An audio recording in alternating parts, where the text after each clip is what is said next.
You know Halloween's right around the corner, right? Who are you gonna be? Choose your fighter. You're gonna be one of them. We'll figure that out later. I just want to say, I really do love this movie. I really do. I think every teenager needs to see it. It's a new coming of age classic for me. It's a very literal coming of age story, and I love that about it.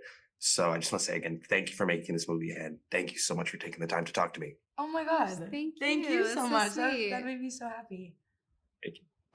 Megan, I actually want to start with you because this movie puts a very interesting twist on the question, if you can meet your 40-year-old self, what would you want to ask them? So I'm very curious with that in mind, how did you come up with this movie? Well, it weirdly it didn't start with that idea of like, okay, if like a 40-year-old could meet, their 18-year-old self. It was more the feeling of being so nostalgic for the past, at least for me. And I just had a baby and I was like reevaluating my life, and that changes your perspective so much on time and the past. And it was kind of that idea, the scene with Chad and Elliot where he's talking about, my stomach just grumbled so hard. I'm a little hungry. I'm sorry about that.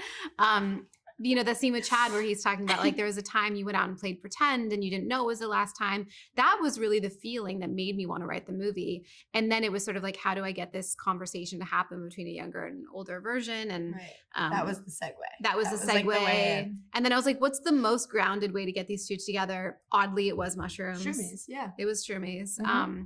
So it kind of was like a puzzle piece I had to put together. I love that. It's a very interesting way of going about it. And see, this is not your first time working with Megan. If I remember correctly, you did music for her first movie, The Fallout, and I read that you even auditioned for it. I did, yeah. I mean, that was like, the Fallout script was like my favorite thing I had ever read, and then Mild Ass was my favorite thing I had read since The Fallout. So I'm like such a huge fan of Megan. I was like manifesting. I have like literal dated pages in my journal, like Megan Park, like doing like scripture, like which scripture, like I'm in her next movie. So I really, so no, I was like super chill about it, obviously, and like I don't chase, I attract. Like she came to me, but I don't chase, I attract. But that really was, you auditioning for Fallout was sort of like the beginning. It was 100%. Well, because we did a call then, and I just like fell in love with her and was like, okay, she's everything I've ever wanted to be like in life. And then, I was just like really inspired by her and moved by her. And then getting to write for the Fallout was also like the coolest thing ever because I got to watch like an early cut of it. And after I'd read the script, so I really felt like I'd like watched that movie like happen. And one of my best friends, Maddie Ziegler, who's in Mild Ass, was like in the Fallout. So it was very, very just real and exciting. And I just want to say, since you mentioned Maddie Ziegler, Megan, I love the fact that Maddie Ziegler's in 2 excellent coming of age movies this year with Fitting In and this. I think that's great. Me too. I'm so happy for her. Both Canadian movies as well. I know. And I actually don't know the Molly, right? I've never met her, but we have so many mutual friends. But yeah, Molly had reached out to me when she was casting Fitting In, and The Fall had just come out, and she was like, "What's Maddie?" And I was like, "Hire her. She's a dream. She's a dream." So I was so happy that she reached out, and Maddie's so wonderful in that movie. She's so brilliant and Fitting In. It's like ridiculous, and in Fallout. Maddie is endlessly talented. She can do anything. Oh, no, she's fantastic. And going back to how Canadian this movie is, I'm very loud and proud. And I don't think that's any more clear than the Justin Bieber fantasy sequence. And that's my favorite scene in the entire movie. So it's a great scene. So I'm curious for you individually, not as your character, but just individually for both of you. If it's not Justin Bieber, who's the artist you most fantasize about performing as on stage? Ooh. Well, I mean, the reason that it's in this like script is because the One Less Lonely Girl sequence I was speaking from personal experience. Like that was very important to me. Right. And it was originally like a different song in the script. It was like a Disney thing. And so I would say that I would stick to Bieber, and getting to actually do it validated my craving and my desire. It was pretty unbelievable. If you show that to every girl in the 2010s, they would all lose their minds, right? No, 100%. What would yours be? I would have been like the Spice Girls, like getting to perform with the Spice Girls. That was my childhood. Like I did a million Spice Girls dances on the back deck of my house. And I would want to be Baby Spice, obviously. Yeah, 100%. Obviously. Which song would you sing in particular? Anyone? I would probably go with Stop. I don't know if that's like an obvious choice, but I do That's a good one, think though. I remember a lot of the dance of that. And I I think remember a lot of the dance. I think that was my favorite. You know what? The most obvious choice is always the best one sometimes. So Thank you. Wait, you know Halloween's right around the corner, right? Who are you gonna be? Choose your fighter. You're gonna be one of them. We'll figure that out later. Maisy, I'm very curious for you. What would you ask your older self if you got to meet them? And Megan, which piece of advice would you give your younger self if you got to meet them? Honestly, I've thought about this like so much since I filmed this movie. And every time I think about it, I get a little overwhelmed. And I just would like to keep it as it being Aubrey Plaza.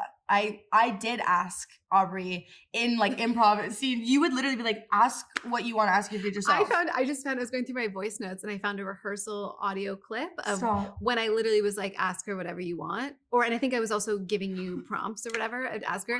And some of the questions and her answers were quite like they could not have ended up in the movie because they were a little too wild. We went a little ham. But yeah, like so me and Aubrey said so many times that it was like a therapy exercise where like, you know, in therapy where they're like, write a letter to your child self, or like that's kind of what it felt like both ways, where it was just this like really cathartic, like therapeutic thing to get to feel like you're talking to your older self, even though it was not real. It felt real in the moment.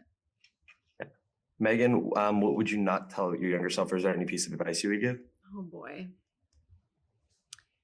Yeah.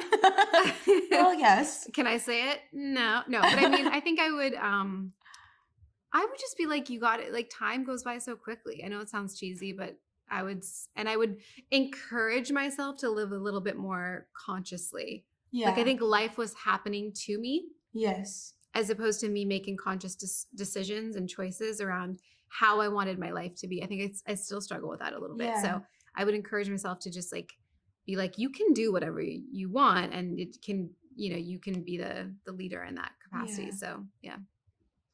And just one more thing before I go, like I said, this is a fantastic coming of age story. And I think teens everywhere need to see teens, young adolescents. I'm curious, what's the one thing you want them to take away from this the most? I mean, genuinely, it's been so cool to hear people's reactions and what people are taking away. And I think a lot of times they're taking away what I took away from it was just like, filming this movie changed the way that I think, and it like altered my brain chemistry in such a real way of like, I feel like I actively live in the message of this movie of just like time really does move so quickly, to like be grateful for what you have and your people and be present. And those are all things that have like felt much more prevalent, I think, since I filmed. And I think that's what a lot of people are taking. I think the message is clear. If you get it, you get it, you know? Yeah. Look, I just want to say thank you so much for taking the time to talk to me again. I love this movie. I truly do. I can't wait to see it again when it comes out on Prime in a couple of weeks. I hope the rest of your day goes well. Thank you so much again for talking to me. You're the best. Thank you so much. This was so fun. Thank you. Enjoy the rest of your day. You too.